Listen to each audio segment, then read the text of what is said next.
Добрый день, тут Ганна Соус з Прагі і на відэасувязі са Смалевічаў настаўніца, пісьменніца і даследчыца літаратуры Ганна Севярэнец, чый верш «Я за вас не галасавала ніколі» толькі на сайце Свабоды на момант запісу нашай перадачы прачыталі больш за 130 тысяч разоў.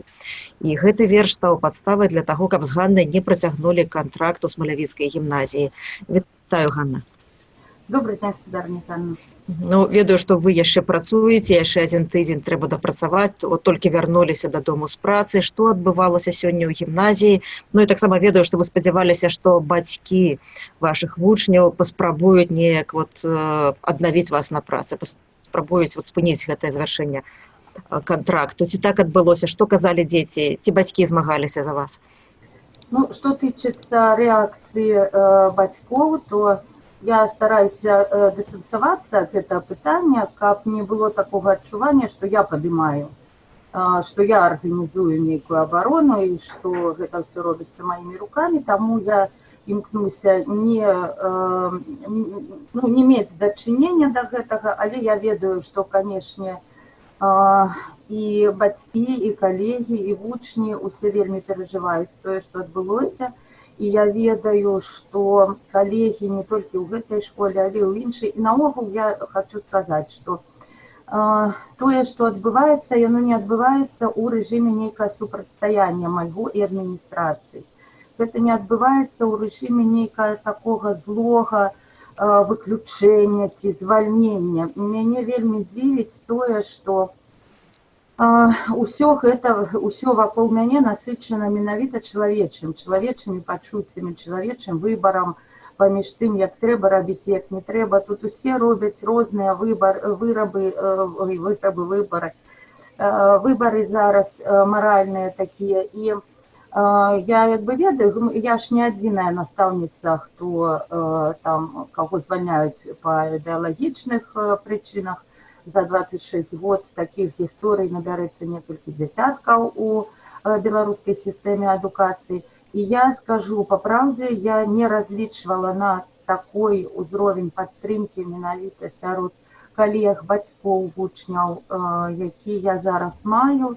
І праўда, у мяне няма ні хвіліны, каб я прыкладам падумала, што людзі злыя, няўдзячныя, ці яшчэ нейкія. Я зараз атрымліваю менавіта у падтрымку выключна такія эмоцыі кранальныя, цёплыя, і не адчуваю сябе там нейкай ахвярай унутры нашага смалявіцкага сусвету. Но мне, по правде сказаць, кіраўніцтва вашай гімназіі заўсёды падавалася ліберальным. Вы некалькі гадоў пішаце блог раз на тыдзень, раз на 2 тыдні на сайце Свабоды. Збольшага яны все прысвечаныя сістэме адукацыі, праблемам, якія там ёсць, неўласцівым функцыям, якія цяпер займаюцца у сістэме адукацыі, займаюцца настаўнікі. Ну і вось за столькі гадоў фактычна ніякіх наступстваў для вас не было, так? Ну цяпер, калі я працытую, калі вы прыйшлі да дырэктара гімназіі, які вам сказаў, што з вами кантракт не працягваецца, і ён сказаў, што як настаўніца вы маеце права на думкі наконт сістэмы адукацыі, але не маеце права крытыкаваць уладу, таму што наша задача абслугоўваць ідэалогію, якая ёсць. Мне вельмі цікава, як вы мяркуеце, ці гэта было самастойнае рашэнне кіраўніцтва, ці ўсё ж гэта нейкі загад зверху, ці гэта быў, можа, акт такі самазахавання, бо інакш бы кантракт не працягнулі з кіраўніцтвам гімназіі. Як гэта было? Ну, як гэта было, я не ведаю, я ведаю толькі тое, што я прыйшла ў кабінет, мы пагутарылі, у нас заўсёды з дырэктарам нармальныя працоўныя гутаркі, і ён не заўсёды пагаджаецца з маімі думкамі, і у нас з ім быў такі кодэкс паміж намі, пра што я пішу, а пра што я не пішу, і гэта не абавязкова абгаворвалася, а проста, ёсць нейкія моманты так этычныя, ёсць нейкія моманты працы ў калектыве, якія ты не маеш права выносіць на свет, не таму, што ты там баішся, ці яшчэ нешта, таму, што гэта пытанне этыкі. Ну, то бок у нас заўсёды ў гэтым сэнсе было паразуменне. Ён ведае мяне і ведае, што я чалавек прыстойны, выхаваны, і не зраблю дрэннага гімназіі. Я вельмі да яго стаўлюся з павагай, і ён і хорошы спецыяліст, і хорошы дырэктар.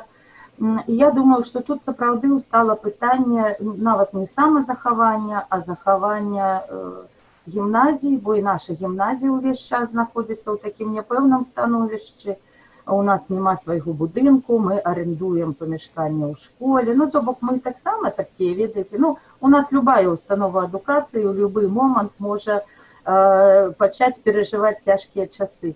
І таму я думаю, што як бы гэта не было, ці гэта было ягонае асабістае рашэнне, ці яно было прадыктаванае званком зверху, пра што я думаю, канешне, найхутчэй. Але у любым выпадку я ведаю, што яму было не проста гэтае рашэнне прымаць, і зараз, ведаеце, я маю падтрымку з усіх бакоў. Ён са сваім выбарам застаўся адзін на адзін, і мне вельмі, я з вялікім спачуваннем зараз думаю пра яго. А як вы развітваліся, руку адзін аднаму паціскалі? Можа, хтосьці прабачэнне папрасіў за нешта? Не, ну мы просто по-человечи, я подписала паперы, сказала, что калі пасля 9 жніўня что-нибудь зменится, то тэлефануйце, я приду. Ну и все, и сегодня на праце таксама мы віталіся, все в парадку, нема ніякіх у нас там таких, ведаеце, что неких там...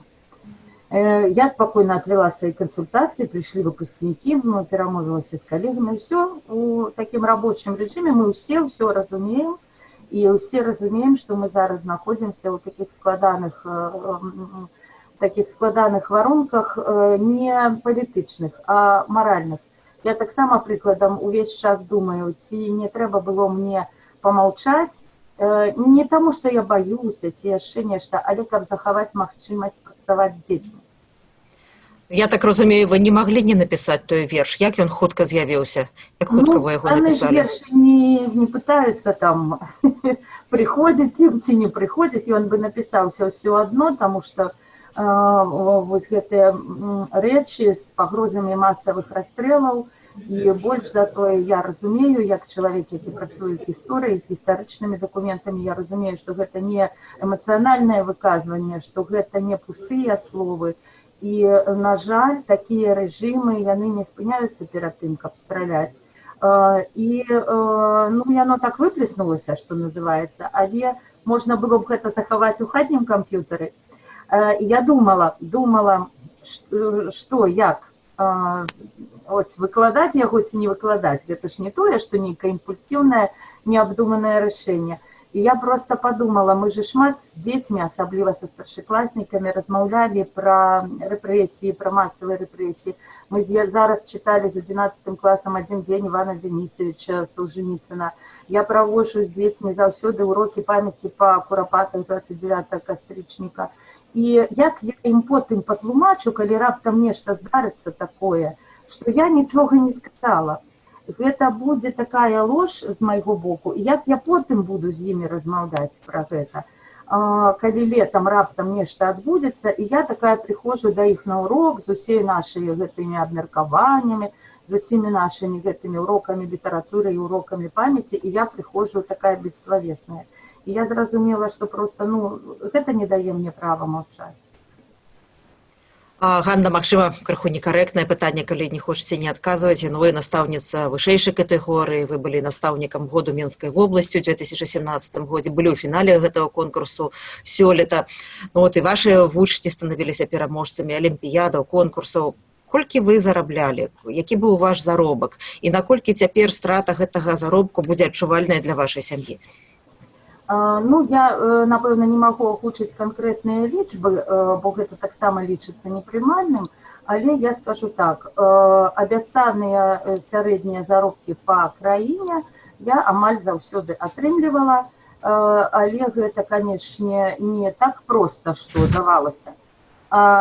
Калі дзеці мае прыносілі ў гімназію дыпломы, прыносілі вынікі, у мяне заўсёды высокія вынікі ЦТ у маіх выпускнікоў, у мяне заўсёды, ну, я не магу паскардзіцца на сябе як на прафесіянала, мне не сорамна, канешне, адміністрацыя імкнулася, канешне, падтрымліваць такі мой дабрабыт. Што тычыцца сямейнага бюджэту, то, ну, канешне, гэта сума, канешне, гэта сур'ёзна, але няма для мяне фінансавай катастрофы таму, што я адразу ж атрымала прапановы супрацы з іншымі установамі адукацыі, праўда, з прыватнымі. Ну, але ўжо там, ўжо зараз пакуль гэта не так важна, хаця для мяне заўсёды было вельмі такім рашэннем свядомым працаваць у дзяржаўнай школе, менавіта з тымі дзецьмі, якія не маюць магчымасці плаціць за адукацыю, якія часам нават не маюць магчымасці нанімаць рэпетытараў. Мае дзеці ведаюць, што да ЦТ, калі яны ў мяне навучаюцца, яны падрыхтуюцца выключна на уроках. І гэта была таксама такая свядомая пазіцыя быць у дзяржаўнай школе. Ну, гэта ўжо, ведаеце, не такое прынцыповае пытанне, якім я не змагу паступіць.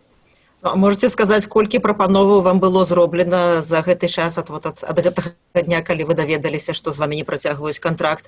Вы не называеце пакуль установу, але колькасць прапановаў і якога кшталту яны былі?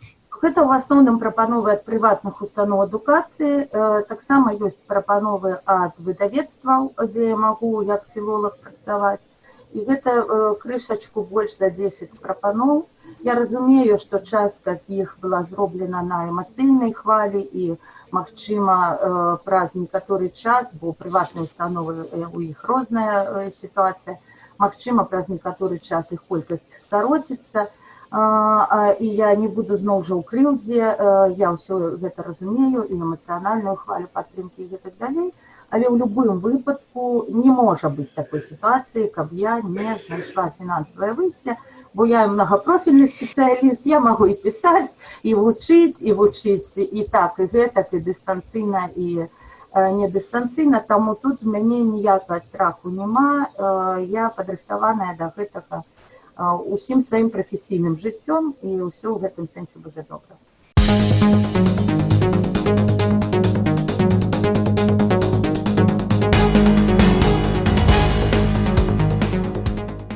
Я ведаю, вы ў шалёным абсалютна тэмпе працуеце, вы шмат часу праводзіце ў архівах, пішаце кнігі, выступаеце на розных літаратурных імпрэзах. Я заўсёды думала, як вы паспяваеце яшчэ і рыхтавацца да школьных заняткаў і быць з дзецьмі. Магчыма, аматары вашых кнігаў, вашых літаратуразнаўчых працаў проста падзякаваць могуць цяпер кіраўніцтву Смалявіцкай гімназіі, што у вас больш часу будзе на літаратуру, хаця выглядае, што ўжо не. Ну, на кнігах жа я не зарабляю. Кнігі якраз такі гэта той кавалак маёй працы, якой я раблю для сябе, для прыемнасці, для задавальнення. Ну, безумоўна, там прыкладам нейкія мае даследчыцкія праекты, яны заўсёды маюць працяг у школе, і чаму мае дзеці заўсёды прыносяць дыпломы з канферэнцый навуковых, чаму ў нас актыўна вядзецца навуковая праца, бо дзеці, яны ж у мяне заўсёды ў поле. Вось я там недзе пабачыла нейкую праблему, ці нейкі архіўны дакумент, ці яшчэ нешта, што мне не трэба, але я бачу ў гэтым нейкую перспектыву навуковую, то дзеці ўключаны ў мяне, яны пішуць свае працы. Вось у мяне дзеці рабілі базы ў тоўстых часопісаў за 27 год, і гэтую базу дзецьмі маімі зробленую ўзялі кафедры вузаў, каб працаваць з гэтай базай. Ну, то бок, яно-то адгукаецца, але што тычыцца грошай, то кнігі, яны як былі маім хобі, так і застануцца. Ганна, я хацела вас таксама запытацца пра тую вялікую хвалю салідарнасці. Вы кажаце, вы яе ўжо адчулі. Я бачу, што вельмі шмат людзей проста перапошчваюць ваш верш, ставяць хэштэг Ганна Севярынец, так? Ці вы сочыце за гэтым, ці вы... Наколькі важная вам гэтая падтрымка? Я, сказаць па праўдзе, не сачу. Па-першае, я ўсё ж такі літаратуразнаўца, я ведаю як бы вагу гэта вершу, это памфлет, это паўсядзённасць, так, гэта не тое, што нейкі верш высокамастацкі.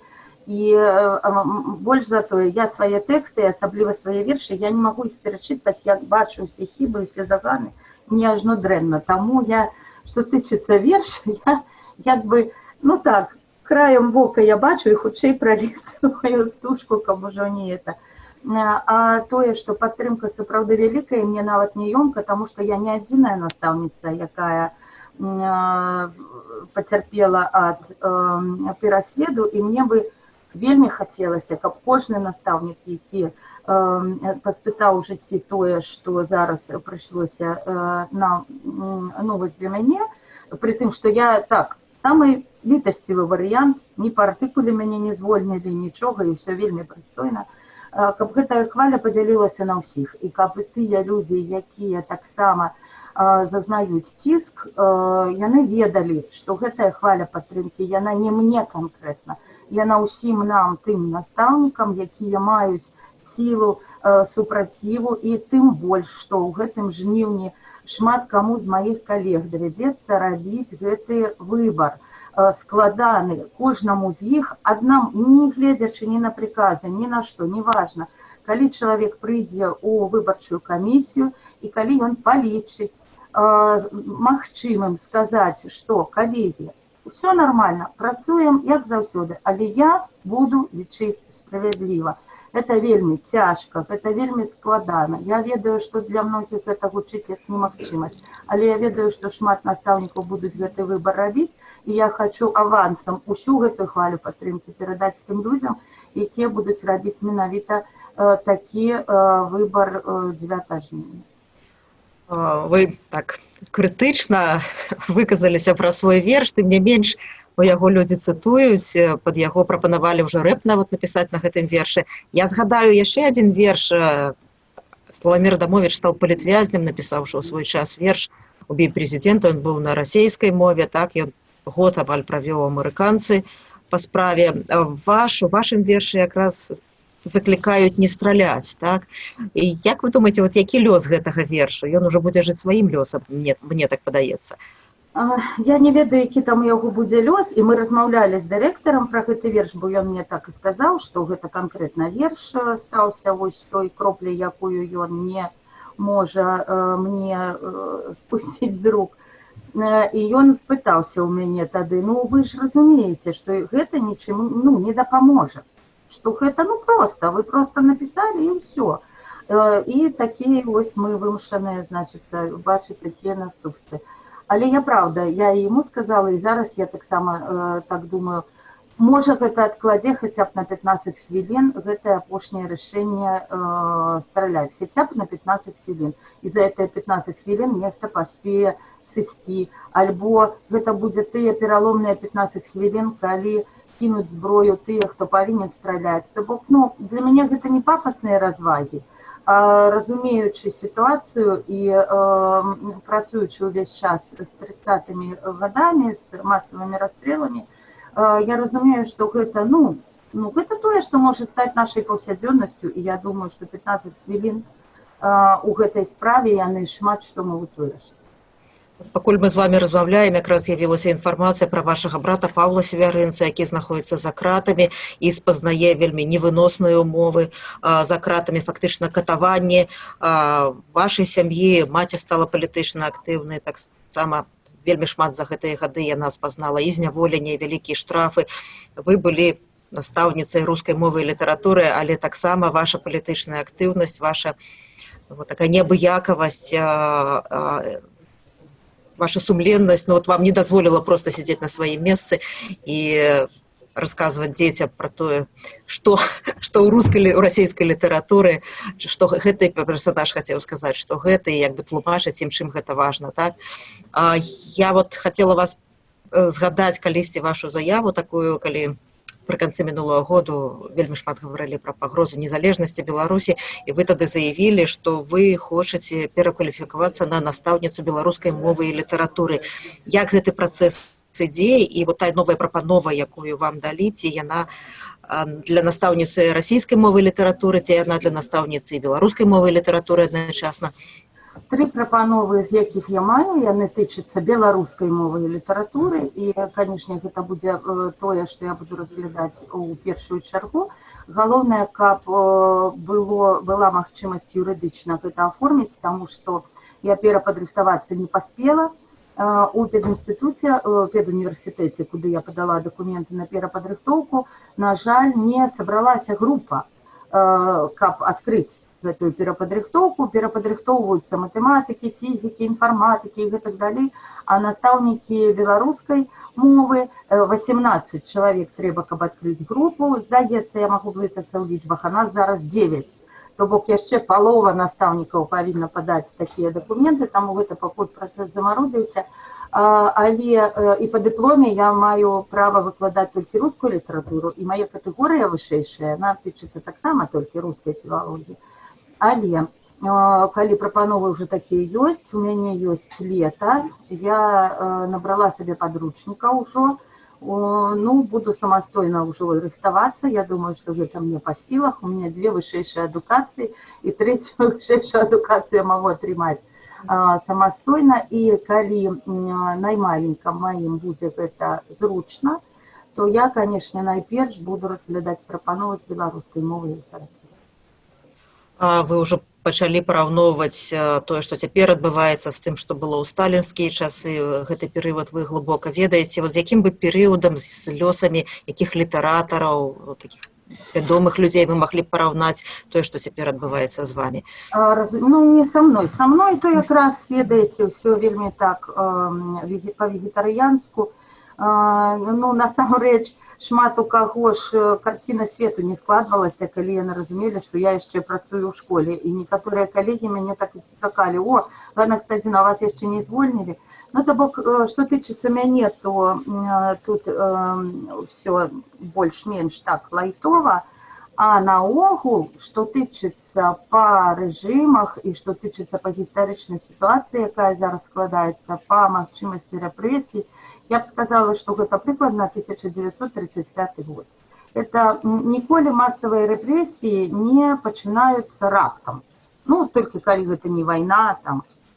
А так у грамадстве яны раптоўна не пачынаюцца. Грамадства раскочваецца, грамадства пачынаюцца спачатку там нейкія адзіночныя затрыманні, высылкі, якія-небудзь 2, 3, 4 буйных паказальных працэсы. Грамадства прывыкае да гэтага, грамадства прывыкае да тэрміналогіі. Вось я зараз пісала звароты па Паўлу, пісала ў ГВД, пісала ў Мінздраў і пісала ў санстанцыю, каб яны праверылі, ці законная адмова ад перадачы, таго, што не перадаюць перадачы. І злавіла сабе на тым, што я спакойна пішу, што брат знаходзіцца ў ЦИП Мінгарисполкома па адміністратыўным праванарушэнні. А потым думаю, што я пішу? Па якім праванарушэнні? Ён не парушыў ніякія правы, гэта ягоныя правы парушаны, але я ўжо прызвычаілася, я выкарыстоўваю гэтую тэрміналогію, прызвычайваюцца людзі, што чалавек выйшаў на вуліцу, яго пасадзілі, напісаў верш, яго звольнілі. То бок гэта пачынае ўспрымацца лагічным, гэта ўсё наматваецца, і нейкі пэўны момант гэта ўсё саскоквае ў масавыя рэпрэсіі. І як мне падаецца, ну я, канешне, можа, не такі невялікі аналітык, я шмат успрымаю эмацыянальна, але мне падаецца, што да таго, як пачнуцца тыя рэпрэсіі, якія называюцца масавымі, калі кожны чалавек будзе разумець, што да яго могуць прыйсці за анекдот, за сваяка, за тое, што ён кудысьці нешта напісаў, то бок тое, што мы бачылі ў 1937 годзе, у нас да гэта асталося 2-3 гады. Баюся. І проста гэта трэба спыніць. Ганна, вы казалі пра тое, што, магчыма, 15 хвілін будзе перад тым, як прыняць ці не прыняць, даць, не даць гэты загад страляць. Як вы мяркуеце, вас пачулі, вас зразумелі, ці вы спадзяецеся, што эфект можа быць не 15 хвілінаў? А можа, увогуле гэтага загаду не будзе? Увогуле не. Увогуле такія рэчы не дзейнічаюць. Гэта зусім іншы ўзровень прыняцця рашэнняў, ён не мае нічога агульнага з чалавечым. Гэта ўжо машыны, гэта ўжо гістарычныя заканамернасці, і вельмі цяжка бывае людзям выбрацца з іх, калі асабліва гэтыя людзі думаюць, што яны ўвасабляюць сабой уладу, калі яны забываюцца, што яны проста людзі, што яны чыесьці таты, чыесьці браты, стрыечныя браты, што яны такія ж самыя, як мы, і да іх такі ж самы вік, як да нас. Там зусім іншы ўзровень прыняцця рашэнняў. То бок я... І нават пра Колю не падумае? Ну, я думаю, што это зусім у іншых накірунках думаецца ў такіх справах. Таму прыслухацца ніхто не прыслухаецца, але што пачуць, то пачулі, ну, гэта ж відавочна. З намі на сувязі са Смалявічаў была настаўніца, пісьменніца, даследчыца літаратуры Ганна Севярынец, якая напісала верш, які, яна спадзяецца, можа на некаторы час адцягнуць прыняцце рашэння пра тое, каб даць загад страляць. Дзякуй вам вялікі, Ганна. Мы вельмі спадзяемся, што будзем ведаць неўзабаве пра ваша новае месца працы, што у вас будуць вучні, без якіх, я так разумею, і вы не зможаце, і яны не змогуць. Дзякуй вам вялікі. Дзякуй ще раз, Галіна. Да пабачэння. Да пабачэння. Всяго найлепшага.